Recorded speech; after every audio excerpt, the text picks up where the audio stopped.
Dave Wood, surf lifeguard on Piha Beach. Later on, you were AMBO paramedic. I've worked with elite athletes, Israel Adesanya, Kai, Carlos Olberg, Joe Parker. What sort of inspired you to start integrated training? I started a business called Woody's Movement Workshops. Started in the shed in my backyard, and actually I was still working part-time on the ambulance, come off night shift on my last night, and then 10 o'clock I was seen with my first client. I've developed a 2-day calm under pressure workshop. And the business has just gone from here to here, and now I'm learning how to run a business, which is very challenging. Do you change your approach to how you coach elite athletes versus everyday people? My genius zone is being able to get on the same level as people and understanding what it is that they need, but also getting them to understand. Because if you don't understand the exercises, you're not going to reap the benefits of them. And what is the difference between confidence and the ego? I don't know. I'm really intrigued in the ego at the moment. Well, you tell me. Yeah, I think There's definitely a difference, right? What are some of those sort of tools that you mentioned, some practical things that people can add into their everyday life? You can be very present when you're stressed. The ultimate performance state is... If I could have one moment of your time. Most of you guys listening or watching do not subscribe to the channel. The simple and easiest way to help and support us is to subscribe. It helps us get the guests that you guys want, and it gives us a more opportunity to grow this thing to where we want to take it. Thank you so much. Enjoy the episode. Kia ora.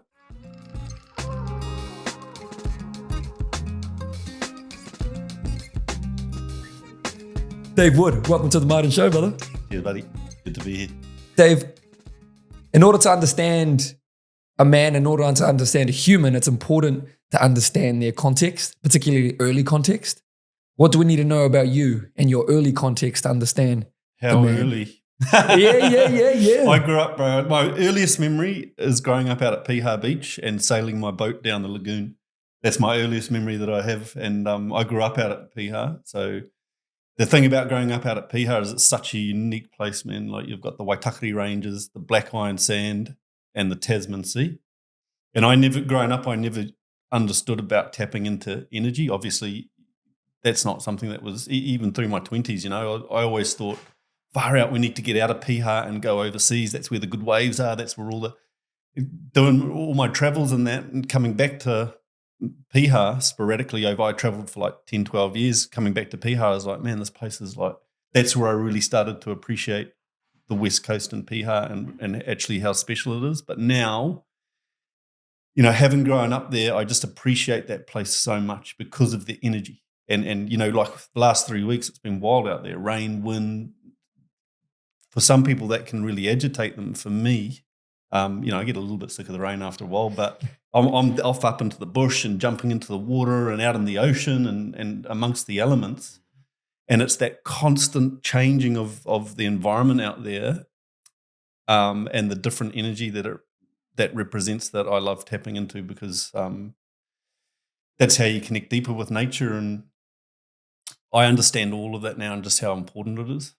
When did you start tapping into that energy and being surrounded by nature like that and actually appreciating it for what it is? Well, when I was sailing my boat down the lagoon, probably. Yeah, wow. that young, you know, but when I really started appreciating it and I guess where I started understanding how to use it as a tool, as a recovery tool, has only probably been in the last 10 years. And by a recovery tool, I mean getting into nature and reconnecting with nature in a deep and meaningful way is one of the most powerful ways to balance your nervous system. So when I mean like balance your nervous system, I mean activate the calming part of your nervous system. And so I now use it as a strategic recovery tool that allows me to perform at a high level and improve my focus and mental clarity and help with my sleep. And when I'm overwhelmed, I'll go and get in nature, and it takes about half an hour, and I can then come at stuff that I'm trying to work out from a space of much more calm and focus and clarity. 10 years. Look at that. Wow.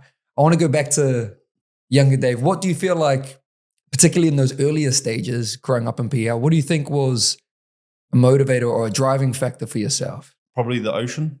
There was probably a few things. One was being good at surfing, because that's all we did. We would just, that growing up, out at Piha, there's nothing much else apart from there's the surf club there, and I was involved in the surf club and surf life saving. But my thing was surfing, and our group of mates was just, growing up, we'd surf 2-3 times a day. We basically lived in the water. And so the challenge there is just, it's a wild place, the Tasman Sea. This is West Coast New Zealand, one of the wildest oceans in the world for sure. And so it was about getting comfortable with being out in big surf.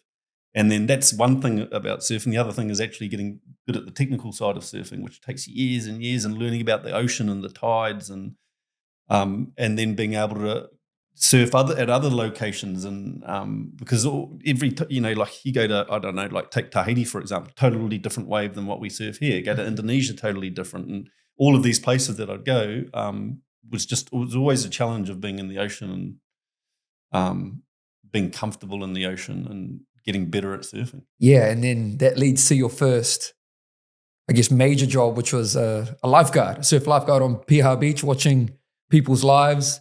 A little bit later on, you were saving people's lives as a AMBO paramedic.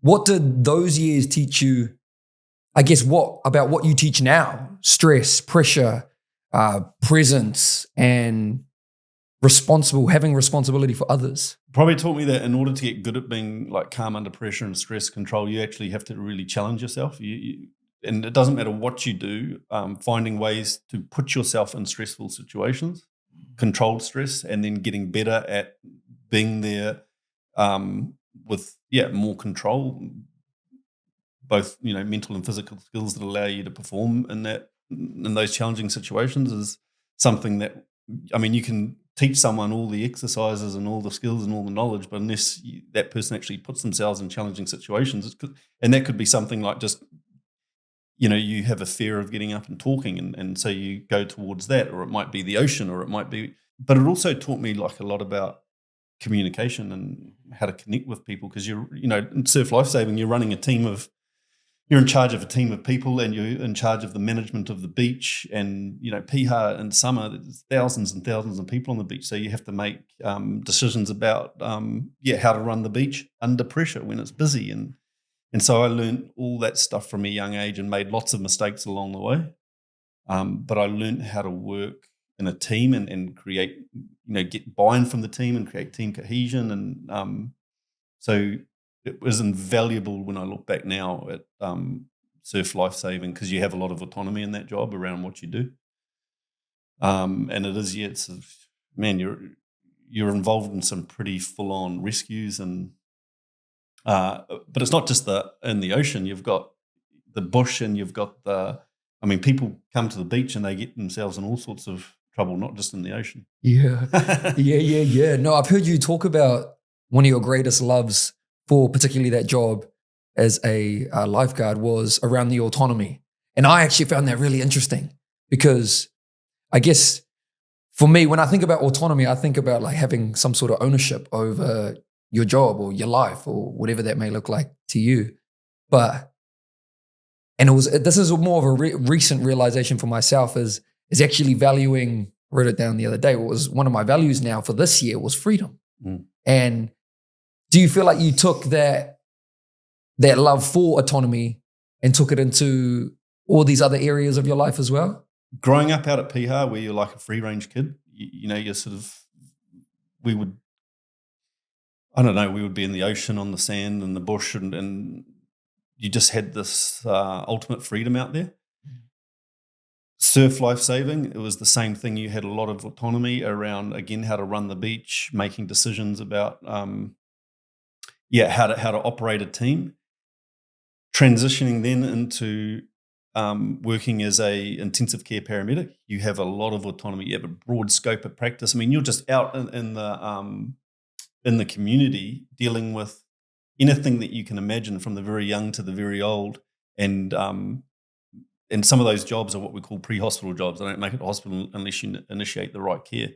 And you don't have someone sitting over your shoulder telling you what to do. You have like a procedures book that you have to work off. But very broad scope of practice and a lot of autonomy around how to operate yourself in that job. And then I guess I had a few jobs in between where I didn't have that there was too much, like I just call it red tape bullshit, right? And so I would always, I didn't like that. And so that's, I guess, how I've ended up transitioning over into running my own business. Wow. And that is the ultimate autonomy when you run your own business, because I have a team of people. Obviously, I don't make all the decisions. I run them by our manager and things like that. But you have a full autonomy over. And I think we're in what I saw in all of the jobs that I've done is where that autonomy started to be removed because the company would bring in too much rules and regulations. What it did, it stifles people's creativity. Because you need to make mistakes and you need to learn on the job. But when things are too regulated, I feel like you don't. Yeah, you're kind of stifled in terms of creativity and growth. Autonomy. Do you think that's like a masculine trait? No, not at all. Autonomy, if you think about, so what I'm doing now is I work with a lot of businesses around how to give people more autonomy, and that we should be, because I think that there's a perception if you give people too much autonomy, they'll take the piss, but it's the exact opposite.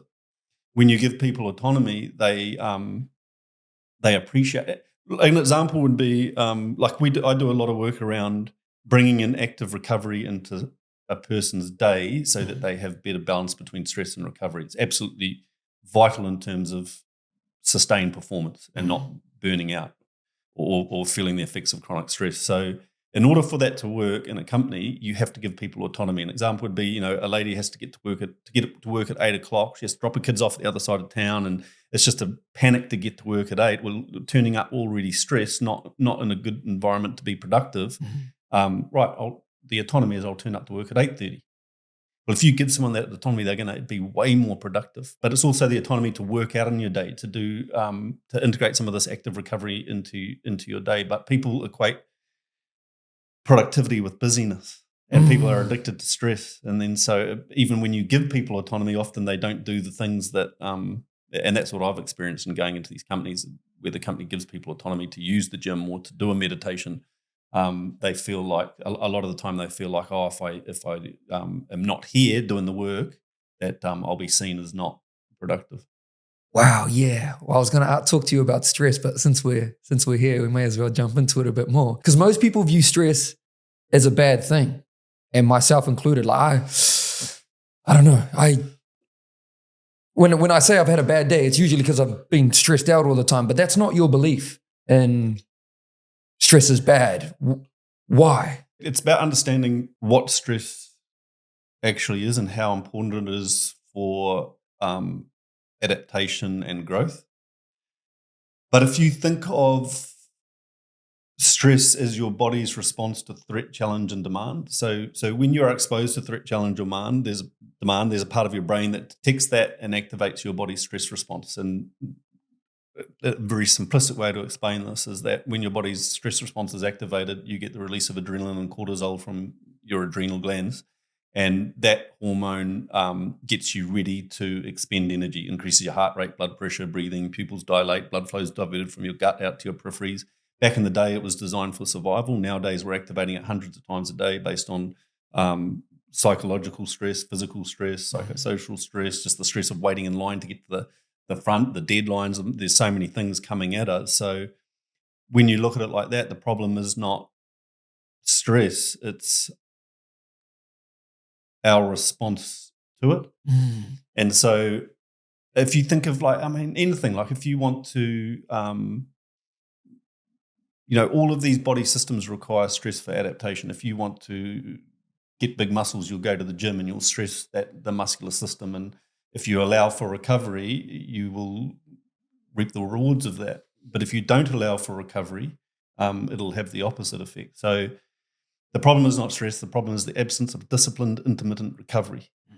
Some stressors, things that activate your body's stress response, we can get rid of, right? Like the chemical load of food, drinking shitty drinks, alcohol, too much alcohol. And so there is ways to remove some of those stresses to find more balance in your life. But by and large, in order to get through a busy day, you need to be in that upregulated stress state. but it's easy to get stuck there. We call it getting stuck in the red, that sympathetic, upregulated division of your nervous system. And the work that I do is around giving people the knowledge, the skills, and the practical tools to be able to balance stress with recovery and integrate it into a busy day. You think of an athlete, if they don't prioritize recovery, they get to game day and they don't have good energy management. They've overtrained, they're likely injured, they're not sleeping well. That ripples over into all facets of performance. So getting the recovery right is just so important, not just for athletes, but for anybody. Another thing that you teach is around trying to get into the present, being present. Yep. Because when you're stressed, you're not present. And if you're present, you're probably not stressed. What are some of those sort of tools that you mentioned, some practical things that people can add into their everyday life, their busy life? Yeah, I'd challenge that in that you can be very present when you're stressed. You just have to train to be able to be calm. The ultimate performance state is alert, calm, and focused under pressure, right? And but you have to train for that. Okay. And how you train for that is, first of all, exposure to challenge. We've talked about that, but it's actually simple things that train your ability to focus and be present, and then you apply that into dynamic situations. So a great way to do that is through meditation. We use a lot of breath work, and through that practice, you are allowing your mind to wander. Every now and then you bring it back onto your body. That is training your ability to focus. But focus is not creating, what we think of focus as like singular focus. Focus is also allowing your mind to wander off onto ideas or things that you're trying to problem solve. That is a form of focus. And then you bring that in and you articulate it with your creative mind. But you can only do that when you're in, or it's better to do that when you're in a calm state. So training to be calm under pressure. We do a lot of the work we do is around training that in a static setting, like meditation, breath work, but also having the self-awareness to apply that skill in a dynamic situation. So an example would be, Zach, you're coming in to do a podcast with someone really famous and you're feeling a bit nervous, right? And in the days leading up, you keep yourself busy, you write all your scripts and you're preparing everything, but then 5 minutes before the guy comes or the person comes, you get overwhelmed in that moment and you'll start getting in your head, right? Yeah. Not having the skills in that moment or having the skills in that moment can be the difference between you executing in that podcast or not. And those skills are very simple mental skills. Self-talk, reframing. I'm not ready. I am ready. Oh man, I'm gonna bug this up, or I'm gonna smash this. So simple reframing tools to intercept psychological stress, and then tapping into your body. Real simple things that we repeat in meditation. Body scan. Find where you're holding tension. Let it go. Control your breathing. So these are things, basically, in order to remain calm and in control in that moment, you have to have a combination of what we call top-down and bottom-up control of stress. So being able to intercept stress up here with things like reframing. Yes. So thought control, thoughts, thinking, emotion, action. And so if you have a thought come in and you start thinking, you tie a strong emotion to that, that can have a profound effect on your action and the outcome, right? So going right back to the beginning and getting good thought control, which changes your thinking and emotion around whatever's happening, is such a powerful way to intercept stress up here. But then tapping into your body, everything has to send, from your body, everything has to be sending signals to your brain that you're alert, calm, and focused. And if you're tensed up and your breathing is off, that's sending signals to your brain that you are in a uncontrolled stress state. And if the self-talk and the thoughts and the thinking, the emotions aren't right, that's sending very clear signals to your body that you are in an uncontrolled stress state. And so in those moments, it's not about being stressed or not stressed. It's about having control. Wow, this is great. I actually have a story on this because I think you'd find this quite amusing. This has happened 2 days ago. I'm driving home. There was a guy right up my ass. I'm driving. He's right up my ass for a kilometer or so. And I'm turning into my street and he still rides all the way through. And I'm about to say the F word. And I said, F you just And I thought of Dave Wood, because I'd been listening to your previous podcast, and so your face came into my brain, and I just started cracking up. I was like, and I just cruised down. I was like, no way. Well, that is the definition of emotional regulation, which you're talking about right there. And what you experience is what we call an ignition phase. So something happens, a stressor comes in. In this instance, it was someone on the road that is the stressor, right? And so in that moment, you get that amygdala detects the threat, activates your body's stress response. Now it's easy to be in a reactive state. So self-awareness and emotional regulation in that moment is stopping, taking a breath. Okay, what's going on here? Now you're using that creative part of your brain. Prefrontal cortex. You're using the higher brain centers. You're not you're still in a stress state because you've got someone driving up your ass, but you have, through very simple, just taking a step back, taking a breath. Okay, what's going on here? You're bringing that creative part of your brain back online. Now you have better response flexibility. So in that moment, you chose to, laugh it off. I mean, what's the point in giving it your energy? It's pointless, right? Yeah. It sounds easy, but it's hard to do, because when we're in that red, that is, again, it goes back to thousands of years ago. That was for hunting, fighting, and our brains haven't evolved much. So that amygdala, stress response takes over, and it's easy to then be reactive. Now, if you keep doing that, that becomes a pattern of behavior.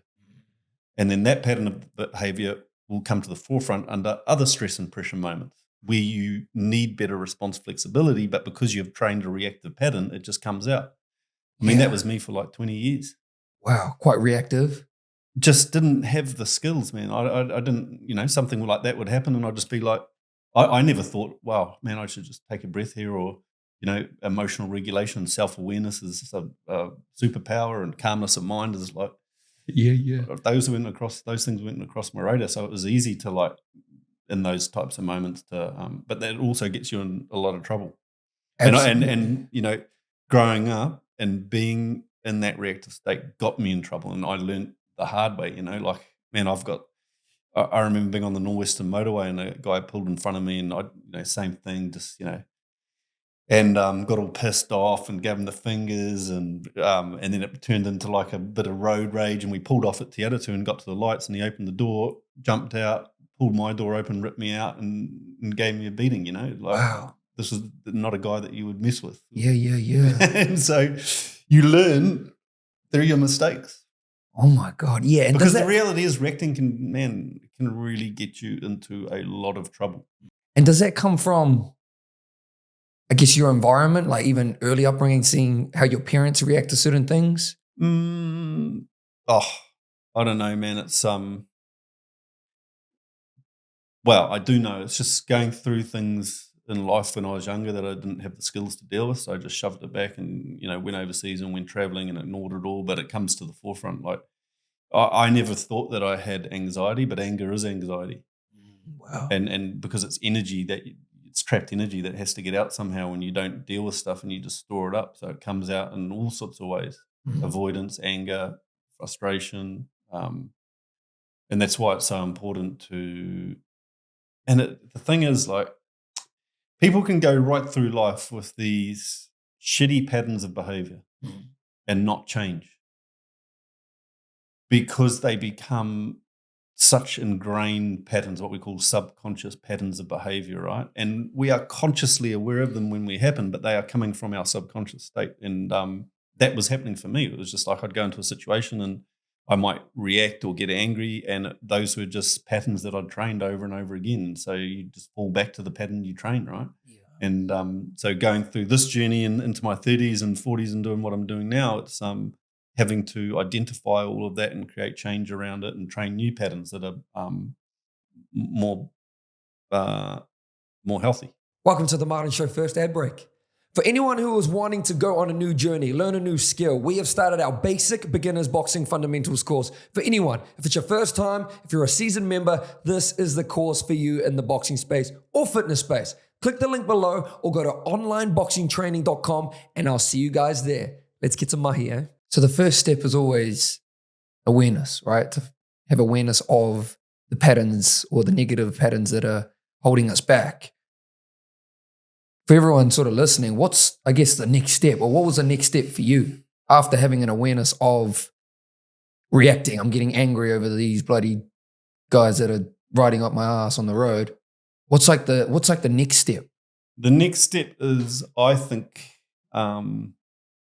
developing a mindset around some of these patterns of behavior. So to give you an example of what that looks like, my mindset is I remain calm and in control no matter what. So now I have to go away and train that mindset. So I would then go into situations where I would be reactive and it would impact me because I was going against the mindset that I'd made for myself. I have 8 or 10 mindsets. Now, as recent as in the last couple of weeks, I've gone against that mindset. My mindset is I remain calm and in control no matter what. And so then I have to sit down and reflect, okay, what's going on here? Well, it's a culmination of things, being 3-week period of being ridiculously busy in the business and falling away from some of the things that I should have been doing during the day to bring in more balance and, not connecting with my mates enough, not going surfing enough. And so then all of a sudden something happens, and because you're living in that reactive state, it's boom. And then so it's like take a step back, okay, identify, my mindset is remain calm and in control no matter what, give yourself a slap and don't do it again. But it's never a linear process. It's a constant working process. But just that one mindset around that one pattern, identify the pattern, the weakness or the thing holding you back, flip it on its head 180 degrees, come up with a mindset theme around it. This is, I talk about this a lot, but this is something that should be taught to us, developing our mindset from a young age, because it can save you so much. I wish I'd known this stuff when I was going through my late 20s and early 30s, because I could have changed some of these patterns by using something as simple as creating your mindset themes. I am calm and I am in control. No matter what. And again, man, it really impacts me when I go against that. Light is better now, and through that self-awareness and personal growth journey and applying all of the stuff, values, goal setting, vision, mindset themes, has just been absolutely game-changing for myself, but also with the clients that I work with, because we all have these patterns. We know what they are. It's just that, and change is so difficult, man. Change requires a lot of cognitive energy. And so it's easy to just keep going through your life with these same patterns because you don't have to think about them. So when you go to change a pattern, you have to think about your actions, your behavior. You got to, and it's like a bit of work, right? What is the most common behavior pattern that you see from most people, from most of your clients that are holding them back? Fear of failure, fear of letting people down, and fear of what other people might think. I think 3 big ones. Lack of confidence is a big one, and believing that you should, when you go into a stress or pressure situation, that you should feel confident, I think is a big, because if you go into these situations and you look for a feeling of confidence, you might not find it. And it's understanding that confidence is not a feeling, it's embodied in action. It's the willingness to put yourself in the fire, the courage to try, and then by doing that over time, you create competence, and it's that competence that leads to confidence. So when you view confidence as a skill and not a feeling that you should necessarily feel when you go, because you may not, I may come in here today and not feel confident, and if I buy into that, it'll take me down a road I don't want to go down. So my understanding is, right, if I just keep doing these podcasts, and sometimes they're can be challenging and require a bit of courage to go and put yourself out there, you become competent. That leads to confidence. While you're there though, Dave, I do want to ask you, because confidence is something I think is quite important, particularly for men today, young men today, especially. And so if confidence is gained by trying, again, courage builds, competence builds, therefore fuels confidence. Is it easy to lose confidence? I think that it's more likely that you get blocked from the feeling of confidence because you stop trying. So, an example would be like keynote talking. When I did my first one, I was just overwhelmed with stress and pressure. And I was like, man, none of these tools that I'm using are working. I don't feel confident. But, 3, 4, 5, 6, 7, 8, doing it and getting back up there and being okay with feeling overwhelmed. Now I have confidence in keynote talking. Could I lose my confidence? Well, if I did a keynote talk and it went really bad for some reason, yes, I could lose my confidence, only if that stops me from going back again and continuing to try, have the courage to. Because the reality is that no matter how good you are at something, it's going to be a point where you go and do a talk or do something and you're not going to hit the mark. And so then the idea of stopping, that's where you lose your confidence. And what is the difference between confidence and the ego? I don't know. I'm really intrigued in the ego at the moment. Well, you tell me. Yeah, I think there's definitely a difference, right? There is a difference. I broke my hand a couple months ago and I haven't been able to punch anything, haven't been able to box. And so I've been changing my training method. And so I've been a bit of a gym bro, and it's, I don't know, I can just feel, I can feel, I don't know, it's not confidence, it's my ego talking to me and saying like, man, look at these guys in the gym, like, you know what I mean? I'm like, I never think like that or operate like that. I'm like, what the hell is that? But I can feel it, and I don't know what it is. Well, whatever it is, there's nothing wrong with it as long as you are able to be aware of how it's, potentially affecting your actions. But that's probably just a normal, healthy, competitive response, right? Okay. And so the ego is not good or bad, and just like stress is not good or bad. It's like how you control it and how you're aware of it, and is the key, right? If confidence is something that I think men need, what do you think men need most today? What do they need most today? There's so many things, man. They need close social connections. So they need to be able to go to work, to be passionate about what they're doing, but then go home and be connected with their kids and family is so important. They need to be able to talk to people about their problems, right? And they need to surround themselves by people that prop them up. But first and foremost, they need to prop themselves up, talk to themselves in a way that is constructive. They need something challenging in their life, because that's so important for not just men, but anybody. Something that like pushes them and challenges them. They need to be fit and healthy. A man should be fit and healthy, or anyone, not just a man, but we should be fit and healthy and strong. And we should present ourselves as leaders. And so we should be leading by example, because you've got all the kids that are coming up and they're looking at us. Well, what does someone in their 30s, 40s, 50s, 60s, 70s look like? They should be fit and healthy and capable, and they should be working on this thing and as well. And so that's quite a loaded answer, but it's lots of things. But you have to have like purpose.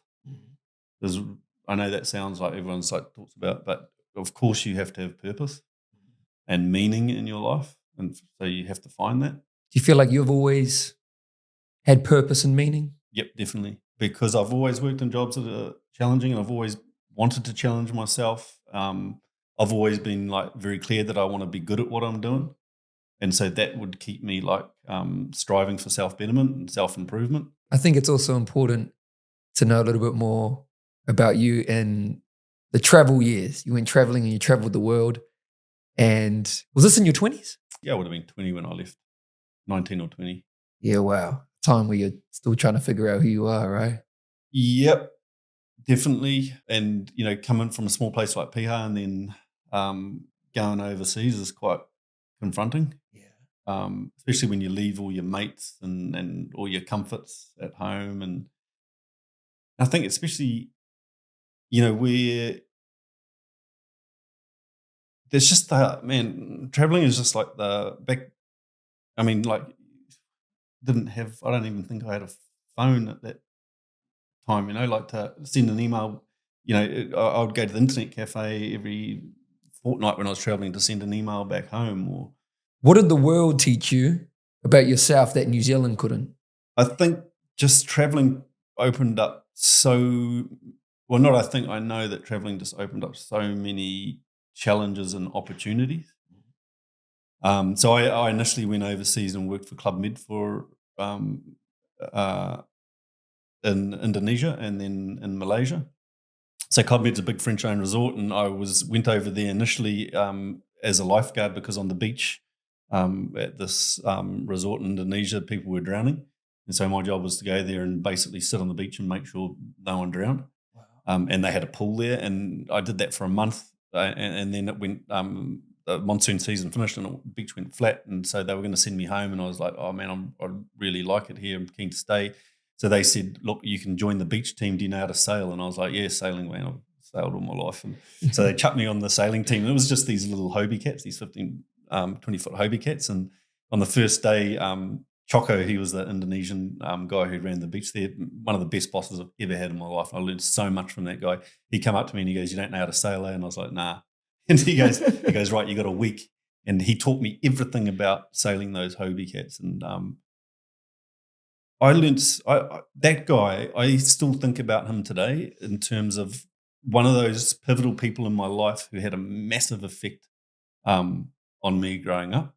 And it was just his ability to lead by example. And it's hard working on the beach over there, man. And you're in the sun all day and you're pulling kayaks up and you're taking people out. It's like a really physically stressful job. And he was always, in a subtle way, you could tell he really cared about the team and wanted to look after the team.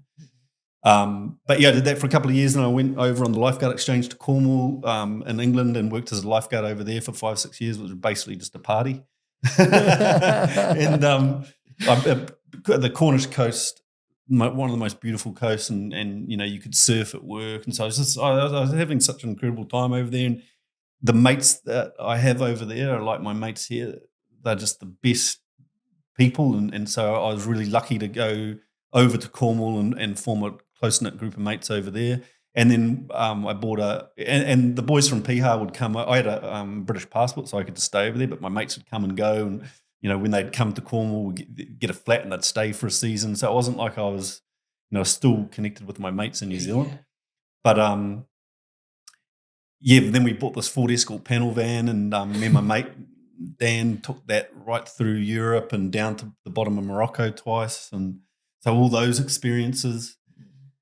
I travelled on a shoestring, man, for like 10 years. Wow. There were times where I'd have to ring up my old man and say, hey, I've just got nothing. Can you send me, a couple of $100 just to get through, like that was, I was really, I remember coming back from Morocco and we got to the ring road in London and I had nothing. I turned up to my brother's place in London just with like absolutely no money. And then so it's just like, right, pick yourself up, get back to Cornwall, do the lifeguard season. I'd work in a restaurant in the evening. So I'd do my day job, work in the restaurant in the evening just to get enough money to then go traveling for another 6 months because the season over there was 6 months long. So beautiful job to be able to, and I got addicted to traveling to sing like different countries. And I was really lucky. I worked with this guy, Neil, in Cornwall, who is just a nomad traveler, man. This guy's like been everywhere. And he said to me, I'll never forget, like, some of the things he instilled in me were, when you go traveling, you never stay at the backpackers. When you go traveling, you don't go to the tourist traps. You get yourself out there on the peripheries. And so it was all about traveling. It was all about, and I learned that even from a young age with my old man who would tell me travel stories. He traveled through the Middle East in a time where you just didn't do that. And so I remember as like a very young child, I would always ask him about the stories. And I remember him telling us this story about traveling through the Middle East, and they were going up through this mountain range, and they were in the back. him and his mate had been, we were hitchhiking, and they were in the back of this camper van, and he just told these stories in such detail, and I was just like, man, that always stuck with me. And so, yeah, traveling was about adventure and about getting out on the, staying with, when I was in South America, I turned up to Venezuela and went to a small village again that Neil, the guy I worked with on the beach, told me to go to. There's no tourists there. And it's just right, stay with a family. And I stayed with a family there for a couple of weeks. And then I went to the Henry Patea National Park and stayed with in a eco resort and did a work there painting the eco resort, and then linked up with Rudy Pascal, who's the bug man. And but I didn't know that they were there. They turned up and they were doing a film of the migration of birds from and insects from Venezuela down to Argentina, and they needed someone just to hold their packs for a few days. So I ended up in the bush with them. And so all these opportunities come to you. Now stories, now memories. Yeah, when you just put yourself out there. And I photographed and journaled everything in my travels. I think it's the ultimate challenge, man, just going. And nowadays, like, look, when I go and stay in a place, I look at the reviews, right?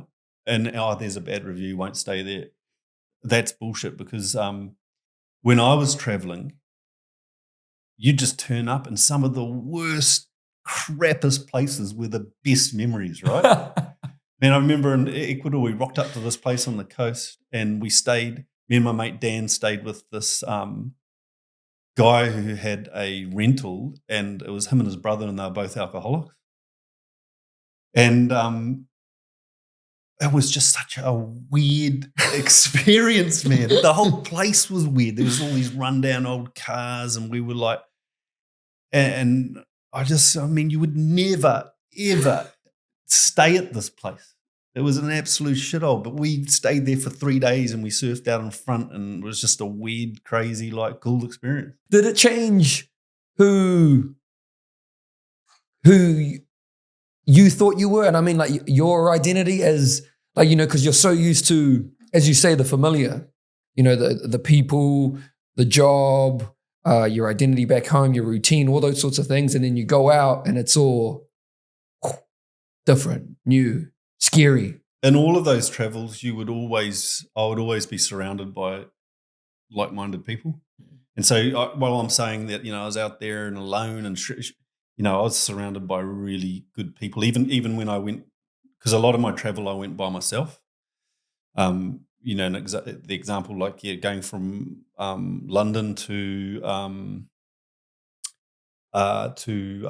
Venezuela, I went by myself, and you just turn up, man. It's just so overwhelming, because I didn't speak Spanish, and none of my luggage turned up, and they put me in this little village close to the airport where you would never go. It was like dodgy as all hell, and I was having to get on the bus every morning, go to the airport, and I did that for like 4 or 5 days, then realized my luggage wasn't turning up. So all the things that you have that are like so incredibly important to you that are in your bag are all gone. And so that was probably in my life one of the most isolated feelings, because I couldn't talk Spanish. I'd lost all my stuff. I was staying at this dodgy as hell, because Caracas is one of the dangerous, yeah.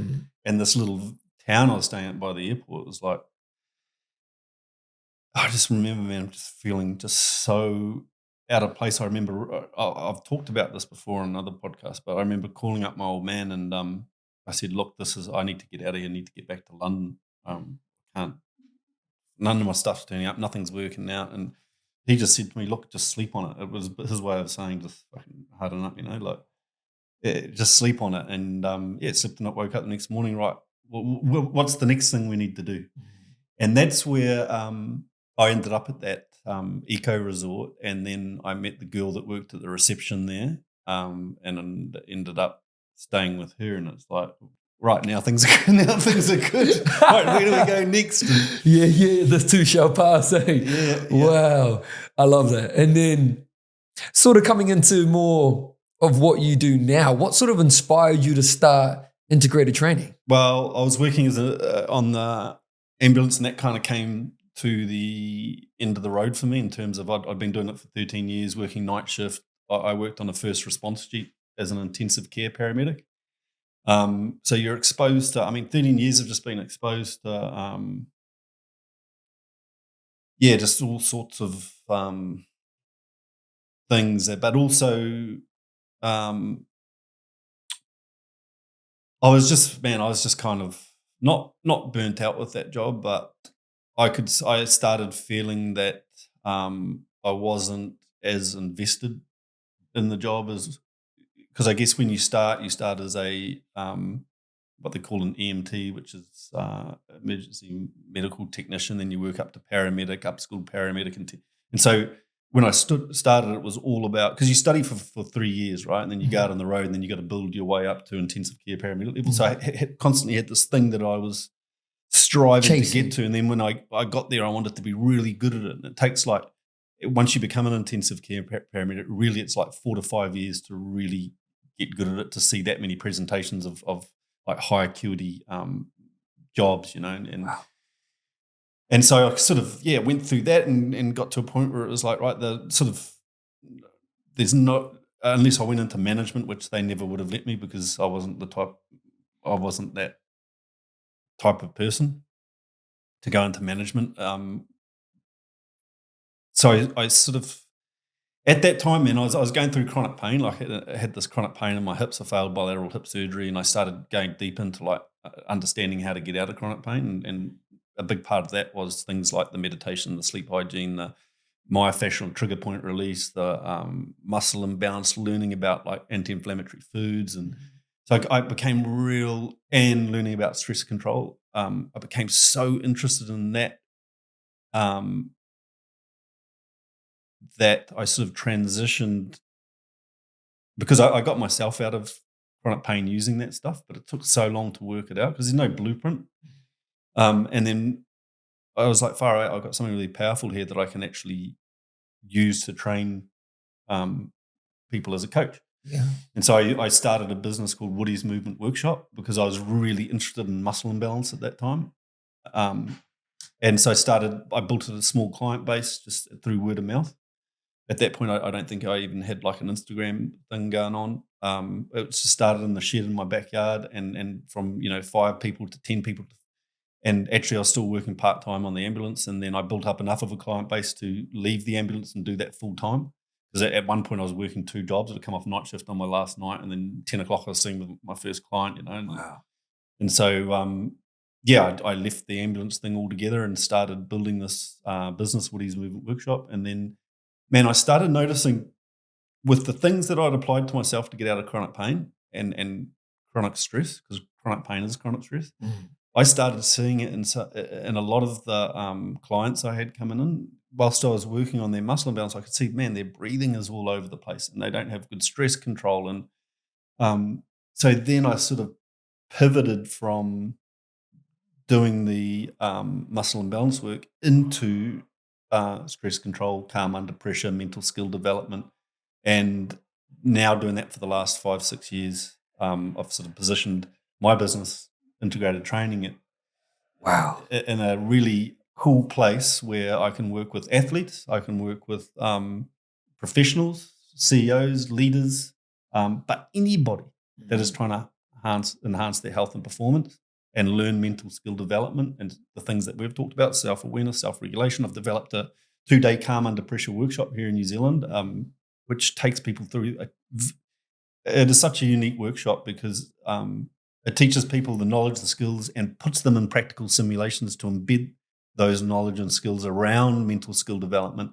But actually, the workshop is about people digging a little bit deeper and understanding more about their bodies, how they operate, and how to gain that more control and balance in their life. We never achieve it. Like, balance is not a thing. You never achieve balance, right? Especially doing what we're doing nowadays. But you have to be actively trying to achieve that. Because if you don't, again, it's easy to get stuck in the red. And this is a huge bulk of the people that I work with are people that are living in the red, and then the water starts spilling over the top, and they start having signs and symptoms of chronic stress, and they go through their own journey of trying to work that out. And then they end up either on our workshop or working with me. And so, yeah, and the business has just gone from here to here, and now I'm learning how to run a business, which is very challenging. Yeah. Wow. Who are you sort of looking for, encouraging to come to the workshops? Is it for anyone, or is it for high performers, or it's open to everyday people? So the Come Under Pressure workshop, the whole thing around creating that was bringing a high performance workshop, the same stuff that we use with elite level athletes, to the general population, because we're all just human, right? So an athlete needs a recovery. Someone who's running a business needs recovery. So a mum or a busy mum or a dad, it is just performance at the end of the day, man. And it's things that are applicable to everybody. But the Come Under Pressure workshop is for people who are ready for change.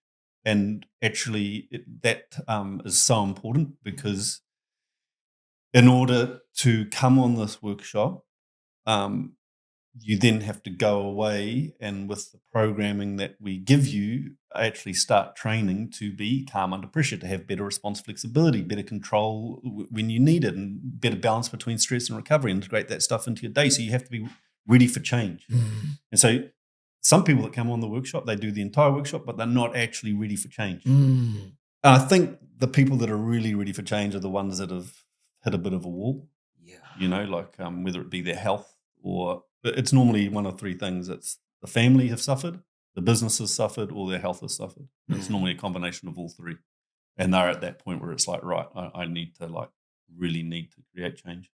Yeah, that's so true. It's usually when we're in crisis, right? When someone feels the need to create change for themselves, whether it be through physically or an injury or financially or all those sorts of things. And I think that's quite sad. But is that human nature? I don't know. But the smart thing is to start working on yourself before it hits that point, right? And how do you create more balance in your life, and how do you get the balance right between stress and recovery, and how do you have better mental health? There's very simple things, man. Simple but not easy, because you have to integrate it into your busy life, and you actually have to really work on this stuff. But some of the key things they're right in front of us, man. I mean, like, we should be exercising every day. We should be eating healthy food. We should be, setting our sleep up throughout the day with recovery, things that shift us back into a calm state, meditation, breath work, having something you're passionate and challenges you. But it's all really simple stuff. And the things that we cover on the workshop and with our training, they are, because I've spent a lot of time looking at what actually works. Like, get rid of all the fluff.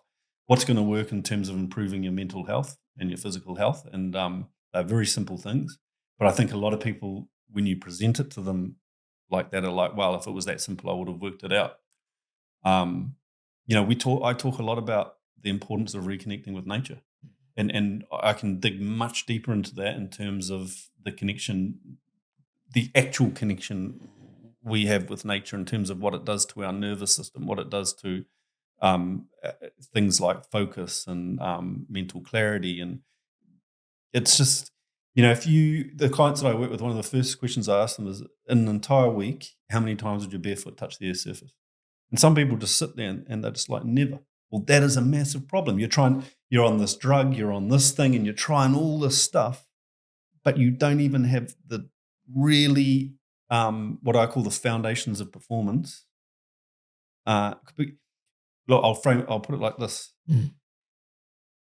Peak performance is doing whatever you're doing to the highest of your physical and mental capability. Sustainable peak performance is doing it for the next 5, 10, 15, 20 years without it affecting your health, your close relationships, and your work, right? And sustainable peak performance is about being above a 7 out of 10 across these key things: sleep, nutrition and hydration, your social interactions, so your interactions with your family and your friends, like the important ones, exercise, reconnecting with nature, and some form of stress control, meditation. Simple, not easy, eh? Nah. When you say it like that. Yeah, I asked Richie McCaw. I went to a talk recently where Richie McCaw was talking, and I said to him, what is sustainable peak performance to you? And he said just that. It's about being above a 7 out of 10 across the board. And he said with the All Blacks, if if they could achieve that, being above a 7, obviously you aim for 10, right? But if you can be above a 7 out of 10 across the board of these basic foundational things, you give yourself the opportunity to win. And he said, yeah, that was just such an important part of the All Blacks being successful. Yeah. And I think a common issue, that I've experienced is sometimes you may put too much intensity or effort into one of those cups and lack in the other. For example, you could be at a 10 for your work and physique and all those things, but you haven't seen your bros in a couple of weeks, you know what I mean? Because of that. So sometimes something for myself is like identifying the cost. Well, if I go to this thing, it's a cost for not going to this thing or whatever that may look like. And yeah, you're spot on there, Zach. So if you are not exercising, that'll have a profound effect on your sleep. If you're not sleeping well, that has obviously a profound effect on your energy. So all of them suffer. When you are reconnecting with nature in a deep and meaningful way, you are exercising, you're out there, you are meditating, you are balancing your nervous system. All of those things have a profound effect on sleep, on social connection, on your energy. And so, yeah, they all just dovetail. And it's about, because that is, with the work that I do with anyone, it's right. First of all, let's look at the foundation. What is the foundation like? So we go through each of those things, and I just get them to rank it out of 1 to 10. So then you can see where we need to put more time, energy, and focus. It's that simple. Right, let's get all of these things above a 7 out of 10. Then we move on. The next step from there is integrating active recovery into the day. So we have the pillars of health, the foundation squared away. Then we layer in the active recovery, and then we start layering in the things that are further out on the peripheries, like that enhanced performance, right? Yeah. Now, most people, or a lot of people, have got it mixed up because they're doing that stuff out there first, but they don't have the foundations and the active recovery down pat. You mentioned the word energy in there. What do you think is the biggest energy zapper? Probably other people. I think you're right. I was going to say either the people or the phone. Getting stuck in the red is getting up in the morning, jumping in your car, sitting in the traffic, getting to work. You get to work, you've got deadlines, you've got a bunch of stuff coming at you, and you go through your day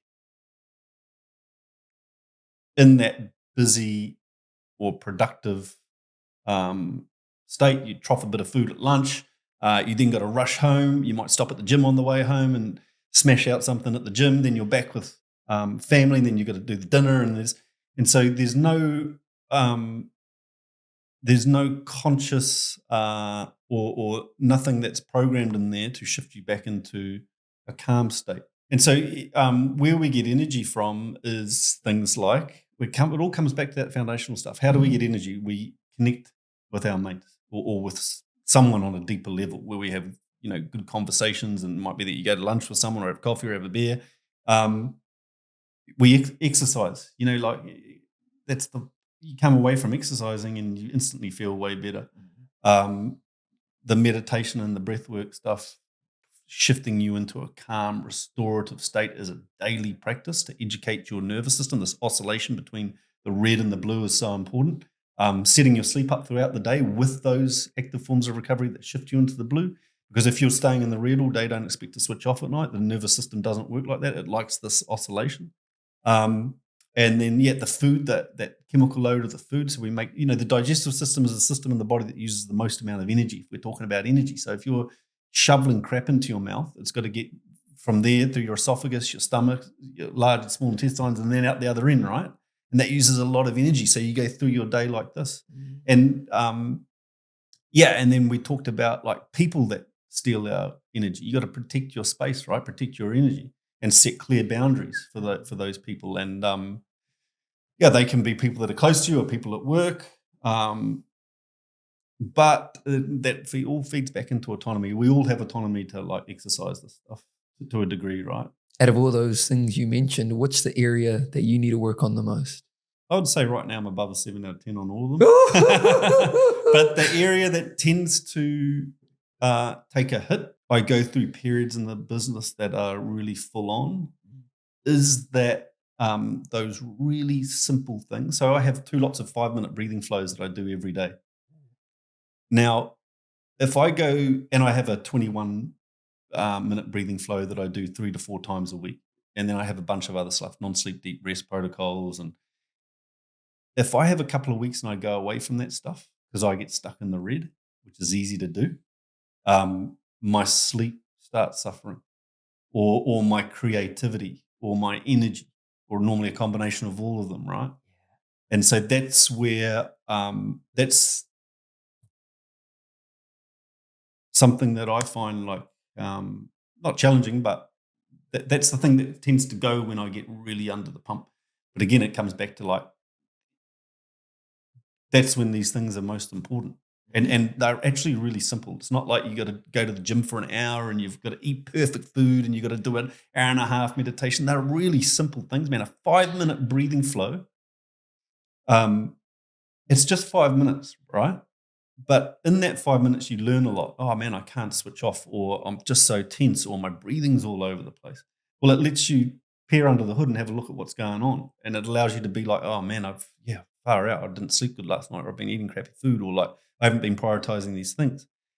And then you also learn from that practice, that simple 5-minute breathing flow, the key mental skills that you apply in stress and pressure moments, or just moments throughout your day where you need better emotional regulation. Because during that 5 minutes, you're doing your body scans. You're focusing back on regulating your breathing to shift your state. So these are all of these things that we're talking about are things that shift your physical and mental state. So thought control is so important. But if you are in an emotionally charged state, for whatever reason, something's happened in your day and you're in an emotionally charged state, how you shift that state is through things like a 5-minute breathing flow, because these are things that are designed to shift your state into one of more calm. So straight away you intercept that, and you integrate that a couple of times in your day. Maybe going to the nature thing, like we're surrounded by nature, so it may just be 5 minutes in the park, and you're using your peripheral vision. You're taking in everything that's going on, and it's calming being in nature. And then you sit down, you do a 2-minute breathing flow, and straight away you've intercepted your state. Then you're back into the busyness of your day. And I can't overemphasize how important those little things are, because they have a massive cumulative effect. Wow. I'm going to give that a crack. The cool thing about the breathing is that your breathing is indirectly connected to your nervous system. So if you're breathing fast and shallow, it activates the sympathetic red part of your nervous system, your autonomic nervous system. When you slow your breathing down,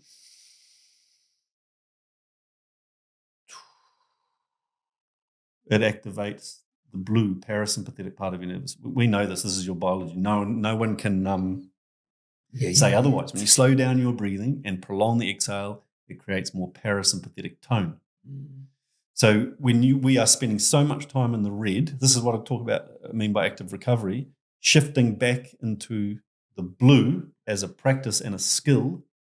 So you take like a football player who has to kick the winning goal with 5 minutes left of the game, right? What do? They stand there, they look at the ball, they look up, so they're visualizing. Key mental skill. You then see them repeat something to themselves. You can see them talking, self-talk, key mental skill. You then see them shake their body scan, they're releasing tension.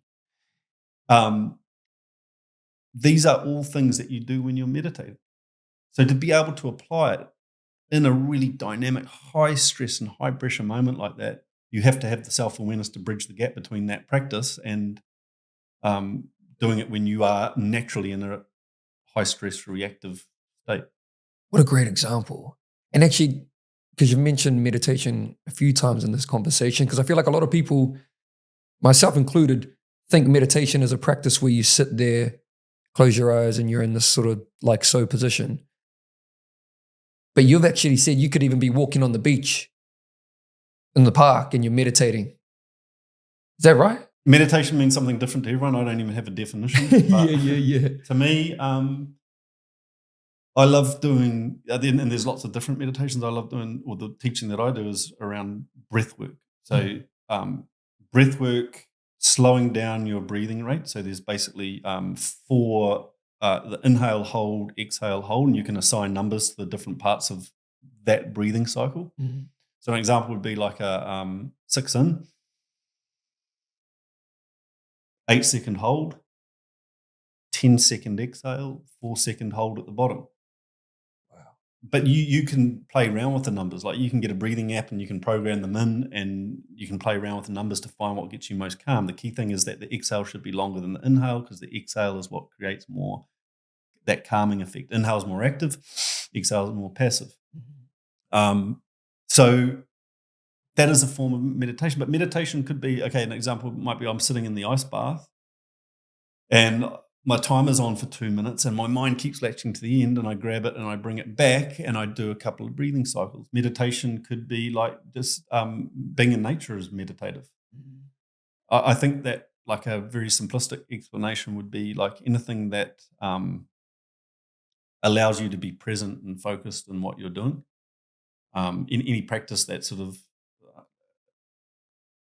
forces you to stop, not fill the void with more stimulus, and actually just, a client said to me the other day, what can I do when I get really stressed or overwhelmed? Like, what is something that I can go and do? And I said to him, just do nothing. Don't do anything. Just sit for 20 minutes. Go find a quiet place and just sit for 20 minutes, and it will be agitating. And you'll want to move because adrenaline agitates us to move. But what happens over that 10, 15, 20 minutes is you'll get bored, right? And your mind will wander. And things will just start slowing down. And your body will naturally shift into a more calm state. You just got to give it some time and layer that with that 20 minutes being in nature. And you've got that added effect of your senses picking up on the sounds, picking up on the wide open space, and you're getting that added calming effect. So this is something that I do like every day. I just go out, sit in nature and do nothing. Because now we've got to train, like if you think whenever we do find a void in the day or a quiet place, we pick up the phone and we look for more stimulus. Oh, yeah. Because we are addicted to stress, to stimulus. And so now what's really important, if we want to, because focus is our genius zone, and everything you've ever enjoyed in life is when you've been present and 100% absorbed in what you're doing.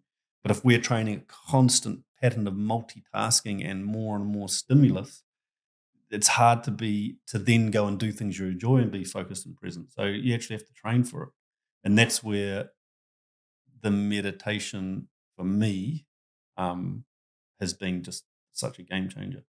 I don't even like to think of it as meditation, man. It's just like practices that elicit a calm state. I listen to a non-sleep deep rest most nights, 15 minutes, because it really calms me. I listen to these sleep stories. I've been listening to this one for the last 3 weeks, the same one by this Irish storyteller, and it's about a caravan in the woods. And you put it on and it goes through these, you start off with these 10 steps of getting calm.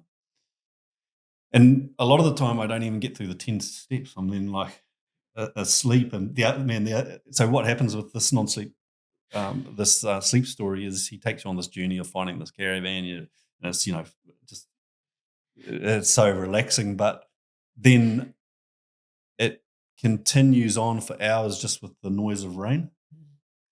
And I woke up the other night at like 1 o'clock in the morning and I could hear the rain. And so I was like, I left the container door open because it wasn't supposed to be raining. And so I went out to the container and I got out there and I looked around and the stars were out. And I realized it was the story. Yeah. Wow. Allow yourself to be bored, eh? Yeah. Think of like when you were young, what would happen when you were bored? What would you do? Wonder. Yeah. Your mind will wander off Go into to the an next thing. idea. You'd bring that idea and you'd come up with a game or something. Like that's where you would. So boredom is a great way to like unlock that creative part of your mind. But I think it's more just getting used to not moving and just being still, or is like a skill. It's the biggest work on for myself, and I know for a lot of other people, is the void for stimulus, constantly, even in traffic. I better grab my phone and have a quick swipe because I've got 2 minutes here. Yeah. You know what I mean? Like little things like that. Dave, you've worked with elite athletes, the pinnacle of some of our athletes actually here in Aotearoa. Israel Adesanya, Kai, Carlos Olberg, Joe Parker, just to name a few. And we talked about the everyday person. Do you change your approach to how you coach elite athletes versus everyday people? I changed my approach based on just the person, man. Like an example would be 2 weeks ago, I had a guy come out to Piha and stay for a 3-day intensive. And so this is someone that is a business leader. Totally different from tomorrow, I've got a golfer coming for a day. They have different values, different vision, different goals. They require different things. And yeah, with the athletes, I could be working with them 1 week out from competition where they are a bit overwhelmed by thought and their sleep's impacted, or I could be working with them for 6 months. I do think that there's so many commonalities between each person in terms of what we're trying to achieve, which is sustainable peak performance and getting those things we talked about right first and foremost. But a lot of the exercises are the same. It's just how you apply them and when you apply them, and understanding where someone's come from, where they're at, where they're going, and what they need at that moment is like a real skill. So the exercises are also simple. A monkey could do them. No one's really got anything that, the stuff that I'm doing has been done for hundreds of years. Mental skill development is very simple. They're very simple skills. And so my genius zone is being able to get on the same level as people and understanding what it is that they need, but also getting them to understand. Because if you don't understand the exercises, you're not going to reap the benefits of them. Because if I'm about to lie down and do a practice that shifts me into a deep, calm state, I better believe in that practice, because then I can talk to the benefits of the practice. So I'm lying there going, man, this practice is incredible for improving my focus. It's going to unlock my creativity. It's going to help me sleep better. It's going to help me perform better. Well, now, because I've talked about the benefits of the practice, that amplifies the effect of the practice. The effect of anything is a combination of what you're doing plus what you think about what you're doing. So mindset matters so much. Dave, what's a transformation story that sort of defines or encompasses integrated training? Oh man, there's been I guess the business has changed so much. And I think the biggest transformation I've experienced in my business is getting the right people and realizing you've got to invest back into the business, and that I need to learn about how to run a business because I avoided it. And now for the last sort of year, I've been learning about how to run a business, and I've brought on a business manager who's been incredible. And, we collaborate with really good people. And so the biggest transformation I've seen has been just bringing in the right people, surrounding myself with the right people, protecting my own energy and taking on work that I am passionate about. I also want to give back. That's like a big thing for me, is just making sure that, in some way we're giving back. Because that aligns with my own values. But yeah, that would be the biggest transformation, man, just getting the right people. Because I will often make decisions in the business with a lot of emotion, right? Because the business is so important to me. It's your baby. So having those people that can help me with those decisions with less emotion is really important. A different perspective. Yeah, and often that will stop me from, if there's too much emotion there, sometimes I've noticed that I won't make the decision and things will just sort of idle. And but that's been a real learning curve for me, is understanding that I don't need to do everything. I need to get the right people and for so long I was just trying to plug spots with this person can do 5 different things even though they're the videographer. Just trying to plug all these spots. Now get the right people, pay the right people, and get them doing the right job, and that frees up everyone to do what they're good at. Where do you think your drive comes from now? Your fuel? I really like helping other people.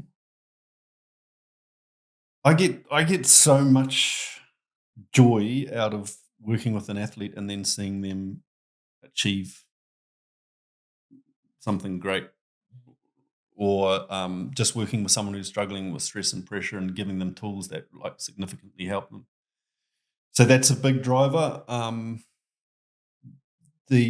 mean, like, these are probably the key things financially.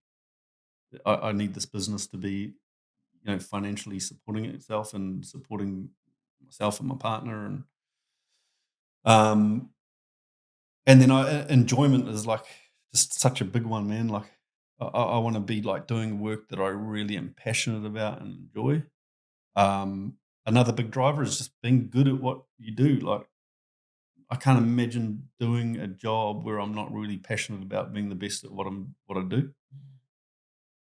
So those are big drivers, and then now another big driver is just learning how to run a business. I'm actually finding that really interesting. So I'm listening to all sorts of podcasts about small business owners, and I'm doing a lot of learning into communication. I find that just fascinating. If you can be a good communicator, you're at a distinct advantage in life. Literally put a post on last night on Instagram, and I said 4 things that I think every man should learn is to fight, to communicate, to give, and a skill that pays. Yeah, and the communication thing is because I'm going deep into this at the moment. It's just learning things about how to use tone, when to use pauses, how to listen, how to get your point across, how to have difficult conversations and realize when you are becoming reactive. Like, things like I've learned recently. I read a book and it talked about whenever you're in an argument, you shouldn't try to win the argument. There's a whole chapter on that, and it just is just so cool, man. It's like just knowing that when you go into an argument, don't try to win the argument, because when you win the argument, you actually win nothing. You normally say something that like belittles or pushes the other person down. Then you have to inevitably you're going to apologize if you're a good person. Yeah. But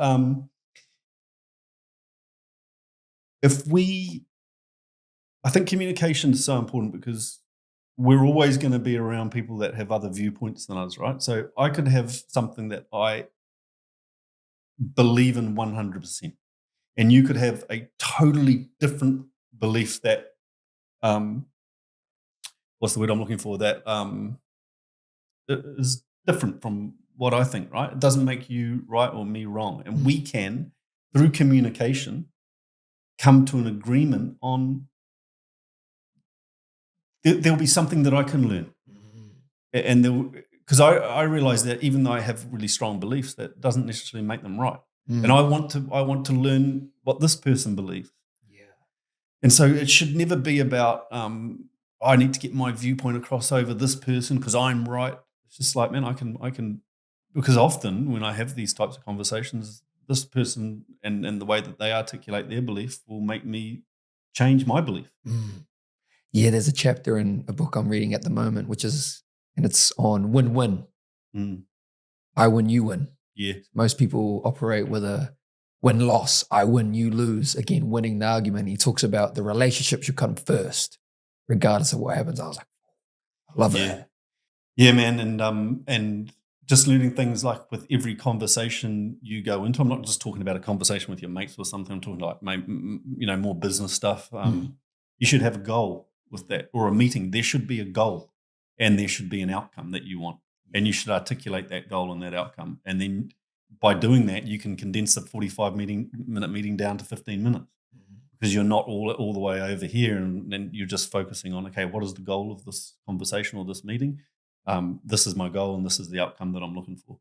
And just being way more assertive and direct with like I'm learning with my communication, even with emails, like rather than writing paragraphs, it's just like, right, condense that down into 2 sentences. And being confident and assertive with what you're saying and getting rid of filler words. And this is all stuff that We just did a exercise at one of our workshops, which you have to get up and you team up with someone, and they have to. So you pose a question, right? This is about like communicating on a deeper level. No one really enjoys small talk. So if I'm working with you, I want to understand you on a deep level. So I'll ask you a bunch of questions, and then you ask me a question. I'll ask you a question, you ask me a question. But it's not like superficial stuff. It's like, wait, what's one thing that you're finding really challenging today? Well, that'll open up a dialogue around what you're finding challenging. Then you'll ask me, and now we know each other on a deeper level. So these questions that we ask are things like that, and they can be really confronting. But you have to share your answer with that person, then that person has to share, and then you move around. Now,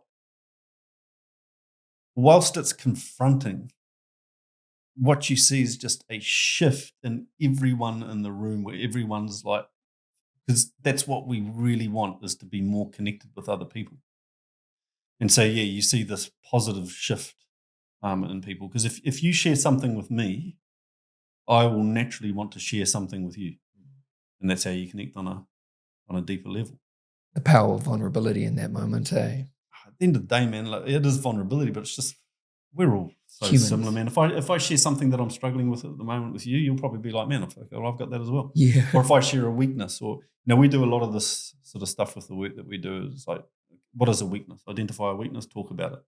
Who cares? Mm. You know, one of my weaknesses, I always like, maybe in the past I would have had difficulty sharing that stuff, but now I think this just becomes like, who cares? Like, we all have weaknesses. We all have self-doubt. We all have imposter syndrome. We all have all of this stuff. We all have stress. We all have it. And it's like, if you because one of the problems we have is like actually not talking about it, right? And so you just hold on to it, and then you try to disguise, like, you try to act like everything's all good. But with being vulnerable, it's not like you're given all your fucking darkest secrets or anything, right? It's like you're just talking about what's real. I'm not, man. I am not. I will share like all my weaknesses. I'll share my vulnerabilities. I'll share my hardships, because I know now, through doing this workshop for the last 5 to 6 years and seeing hundreds and hundreds of people come through this workshop and sharing, that we are all very similar. What would you say is your greatest struggle at the moment? It is probably time.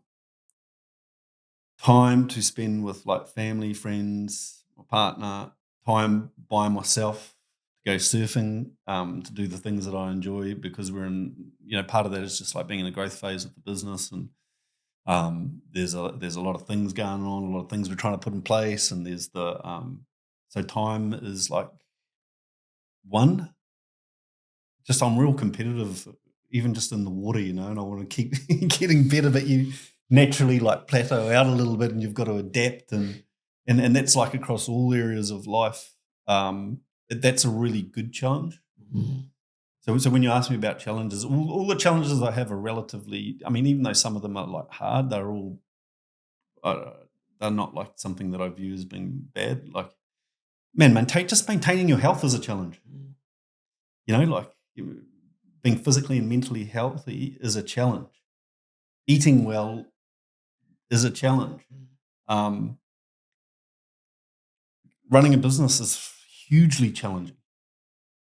Probably that has probably been the most challenging thing for me, is like just running a business and learning how to run a business, and making the right decisions, and knowing when to pivot and when to go that way, and when to and being a business that's resilient and flexible. And is there anything that scares you now? Yeah, heaps of stuff. I mean, like I get scared when I go out surfing when it's big. Sometimes I get scared when I'm going to do a talk in front of 300-400 people. But it's not something that, it's not something that I view as like a negative. I actually want to be in those situations where I feel a bit overwhelmed. In fact, I'm looking for that. I told you about the first time I did that keynote, and it was overwhelming, man, because of the unknown, the fear of the unknown. First time I'd done it. I hadn't never, put together this presentation. I didn't know if it was too long or how to spend on each slide or like, so it was just, now I'm looking for that same feeling, because that feeling of stress and overwhelm and uncertainty really drove me to double down and learn that presentation off by heart. And like, I left no stone unturned to do the best performance that I could. And so now with the business, I want those opportunities that are going to put me in that position where I'm really challenged, whether that be going and working with a team or something new and challenging. And I think that is one of the biggest problems we're facing, is that a lot of people have a negative relationship with stress because they've been through something in their life that's stressful, or they're under the pump quite a bit. And it's like, right, why expose myself to more stress and pressure when I'm already overwhelmed? So that they start creating this environment where it's all, okay, how do I bring in more comfort? And then that's where like people get lost, right? Because confidence starts dwindling away.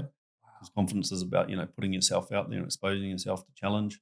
And then normally the things that you bring in to try and comfort you are often not the greatest things. And that's usually the downhill spiral, right? Yeah. That most of us can get into. Dave, how would you like to be, I guess more legacy, how would you like to be remembered? This is a good bugger. As a good bugger? Yeah, just good person. That, like, who's going to remember me? My kids at some point, and my close friends and my family. So that's what matters most to me. But I don't know. It's not something I ever really think about. The most important thing for me is just the business and stuff, and the training is all just, it's not, what really is going to bring me happiness is like having those close connections with my mates and family, and going camping and having the time to do things. That's the stuff that when I'm older, I'll remember. All this is kind of just, it's great, but I just probably, it would be that, not something I think about a lot, to be honest. What about you? How would I like to be remembered? Yeah. Oof. I'd say like someone who was very respectful, kind, who did the things that he said he was going to do, but also someone who carried himself with mana, that didn't take shit from no one. But ultimately first, good person, good man. Man, that resonates with me. I think the important question is, what do you want to remember when you're older? What are the things because if I look back at my life, all the things that like I remember as being great experiences have been the things that have really challenged me. But it's been the things like going camping and spending time with mates and my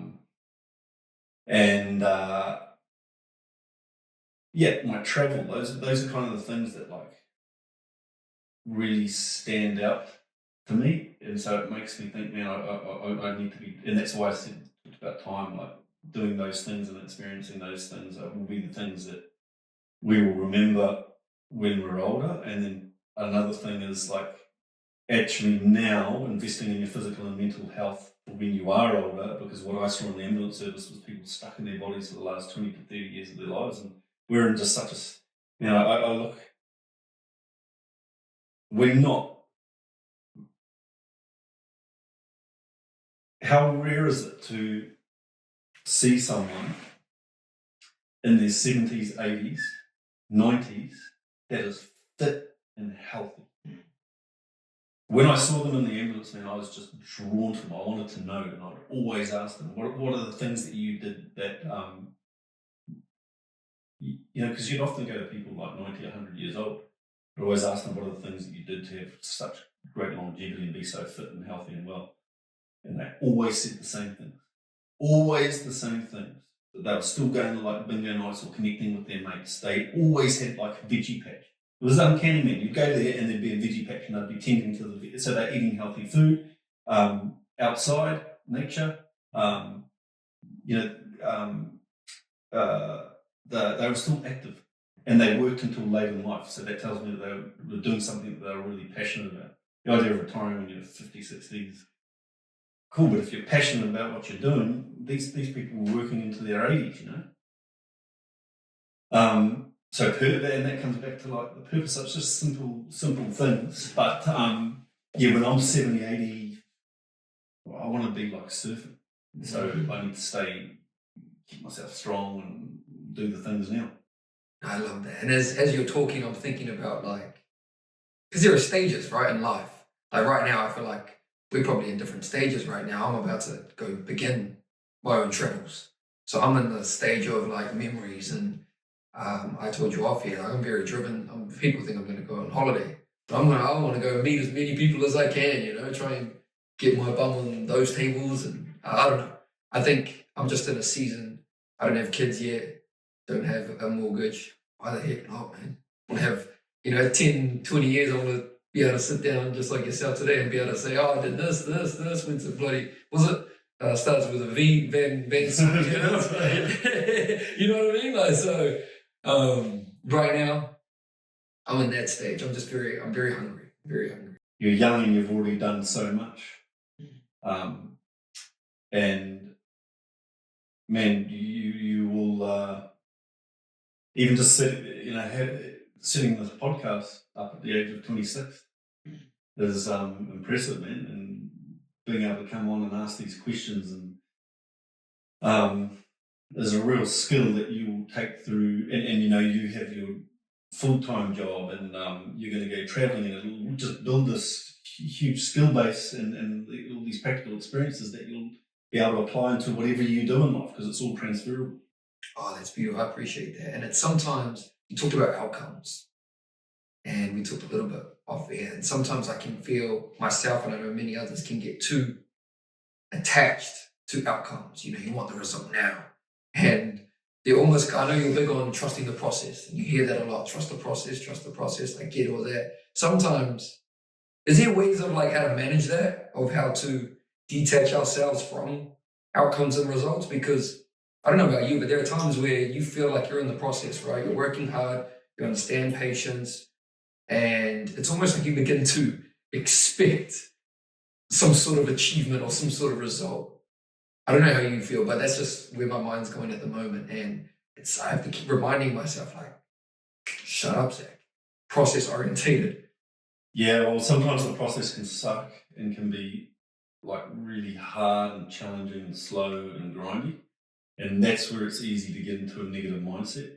And I experienced this, man, just a few weeks ago where I actually caught myself talking really negatively about the process or what we're going through, at the moment. And I had to really stop myself and be like, man, it is just what a wonderful luxury to have something that is keeping you busy, that you can focus your attention on, that you're driving. Because the opposite of that is like you're not doing anything, And so I think it's like just being aware.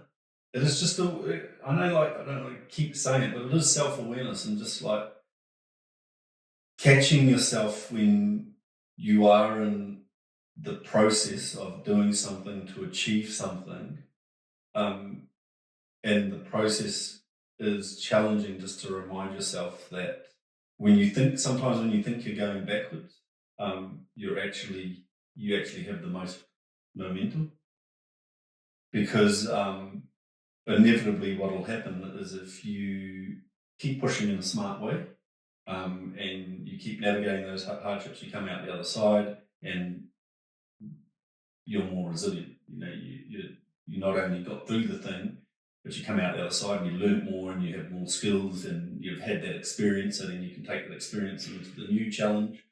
And so I think it's reminding yourself about that in those moments. But we are all outcome driven. We all want that, and there's nothing wrong with that. It's just that when you are fixated on the outcome, it can take you away from being present and focused on what you need to do next. And finding joy, right? Yeah, but you don't even need to find joy necessarily. Sometimes you just need to be okay with, like, there is no joy in this at the moment. It just fucking sucks.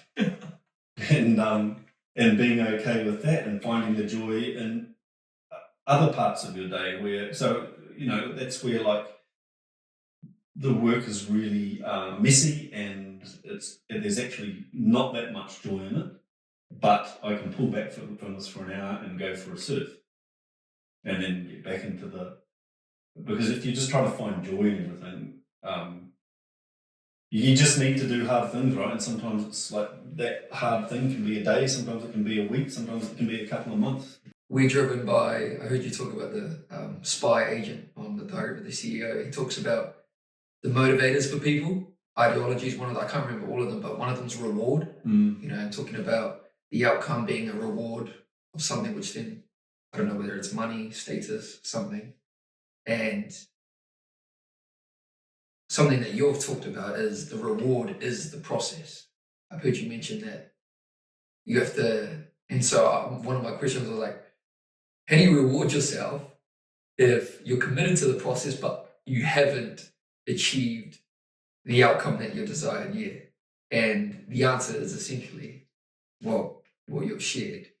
Yeah, well, the outcome is just a goal, isn't it? And like sometimes you achieve those goals, sometimes you don't. Sometimes you need to move the goalpost and push it out a bit or be flexible with the goal. But the goal is just designed to keep you.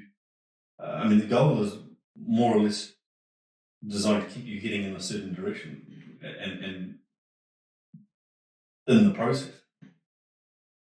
And so you're not always going to achieve the goals, but you'll learn heaps by getting near the goal by sticking to the process. And because that's not realistic. Like when you set goals, it's not like you're going to hit every single goal. Again, like sometimes you got to push it out, or you got to be adaptive and change it. But the process is where all the hard work happens, right? This is like something for I don't know, like if you think about an athlete, or even like a team sport where the team or the athlete is focused on the outcome, it could be like that they're losing and that's where they start to focus, or they could be winning and they're focusing on there might be 10 minutes of the game left and they're hyper-focused on the end, or that is inevitably going to take them away from being present and in the moment. And so that's where the process focus becomes so important. It's like your mind will always go to the end. You can't control it, especially under stress and pressure. You have no control. Your mind will go to the end. What you do have control of is to grab it and bring it back. And if you take, like, I don't know, an athlete who drops the ball and then they can't leave that and they take it into the next play, that's not being process focused. Being process focused is like, right, I've made a mistake. What do I need to do next? Right, here's the next thing. Boom. Now I'm back in the process. Welcome to the Martin Show First Ad Break. For anyone who is wanting to go on a new journey, learn a new skill, we have started our basic beginners boxing fundamentals course. For anyone, if it's your first time, if you're a seasoned member, this is the course for you in the boxing space or fitness space. Click the link below or go to onlineboxingtraining.com and I'll see you guys there. Let's get to mahi, eh? Dave, we've got some fire up questions for you, brother. Got a lot of notes there. When are you most in alignment with who you truly are? When I'm doing the things that I know I should be doing, and I have a routine and I stick to it, and I'm disciplined. What's one fear you've learned to respect, not run from? I think there's just so many things that I hold myself back from because of the fear of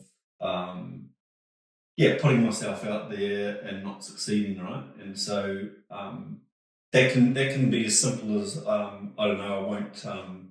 I'll give you an example. I had to go give a talk, right? And it was a Q&A, and it was for leading through change, businesses leading through change. Not.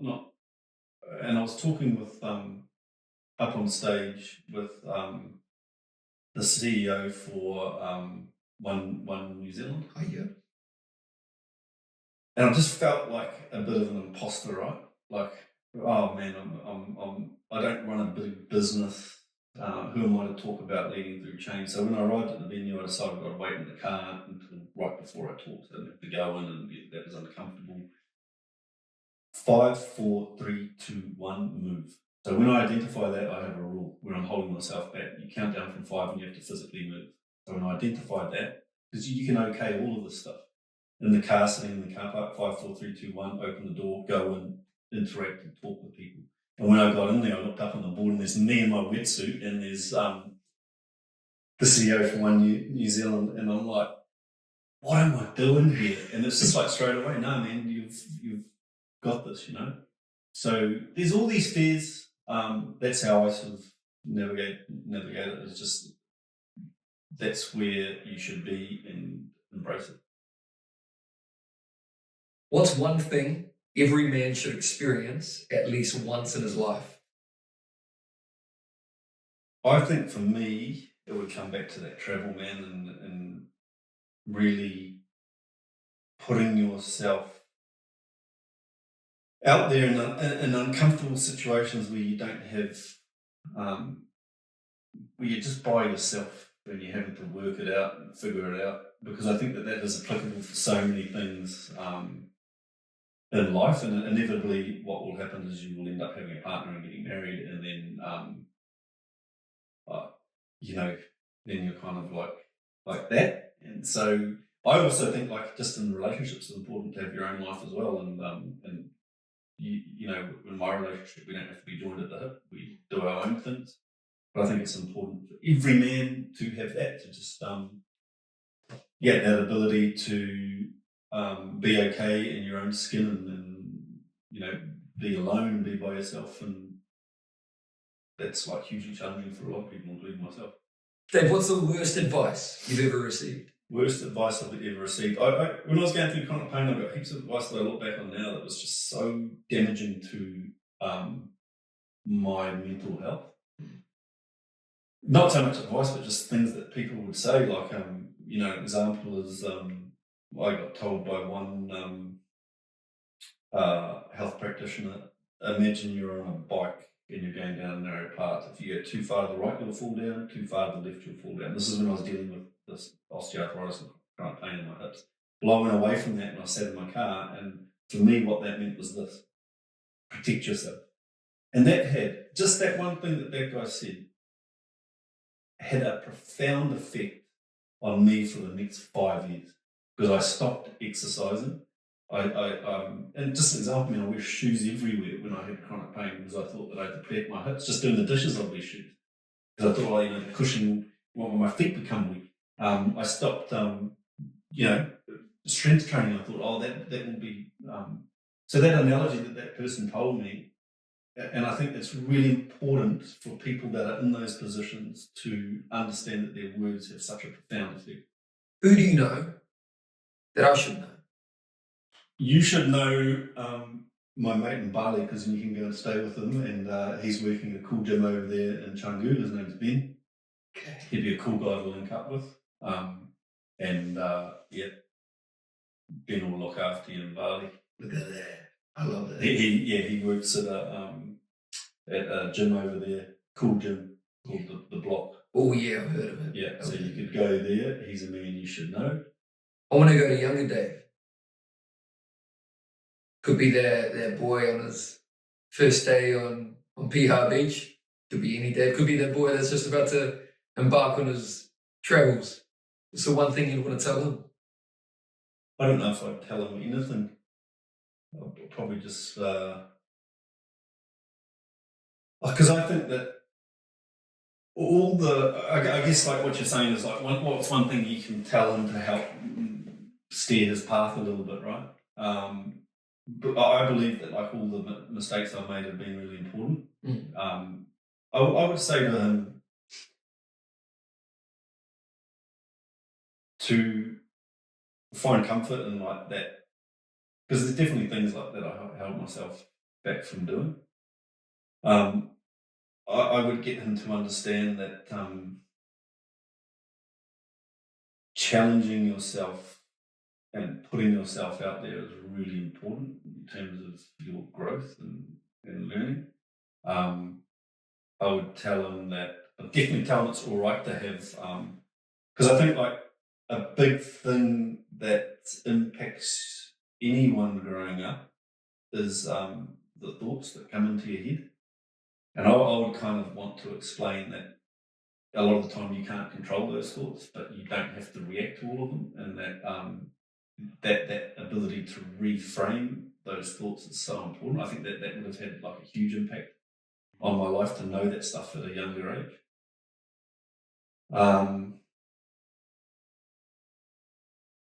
I would tell them just to keep doing that you know, you're doing the right thing, keep doing what you're doing.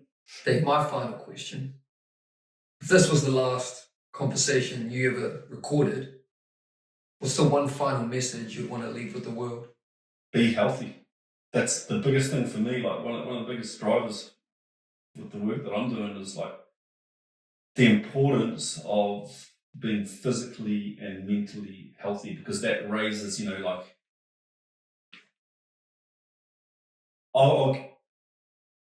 my mate is an anaesthetist, and I was talking to him the other day, and he said, look, a routine operation's become, you know, taking appendicitis for removing an appendix. It used to be a routine operation, not you know. Nowadays, that operation has become so challenging because the people that are operating on have multiple comorbidities, which require a bigger, more specialised team. It puts a huge amount of impact onto the mental health, onto the public health system. And that has all sorts of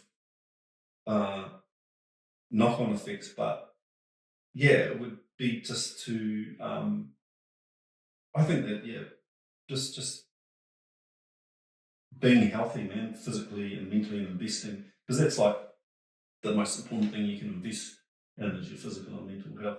Dave, we've got a closing tradition on this podcast where the previous guest asks the next guest a question, not knowing who they are.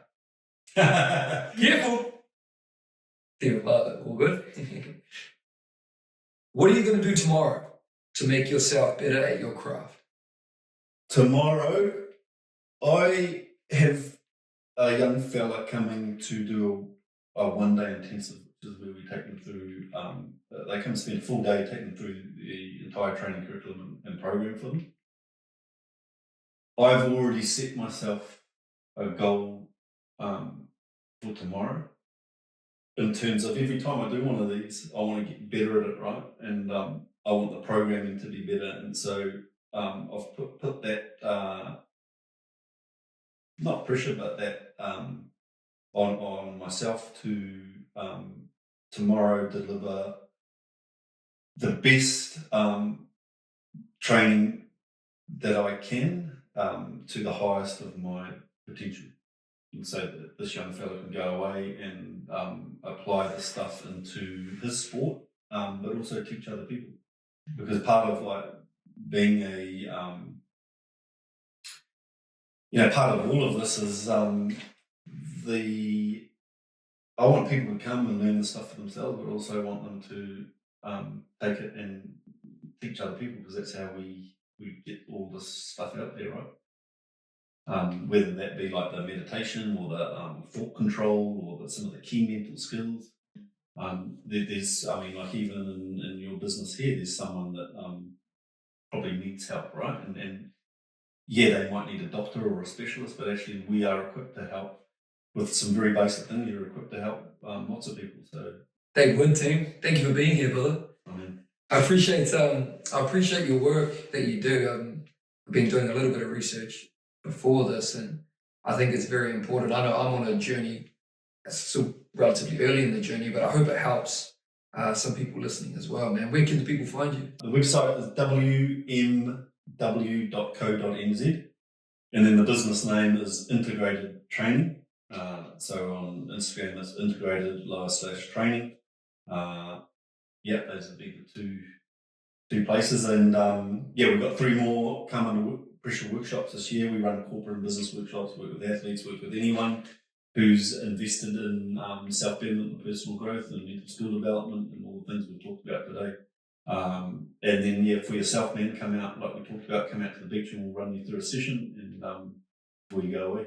Keen as, brother. My man. We will drop Dave's details below, plus his business. Make sure you subscribe to the channel. We'll drop _the Martin Show somewhere here, and we're going to be back next week for another episode. Kia ora. Let's go.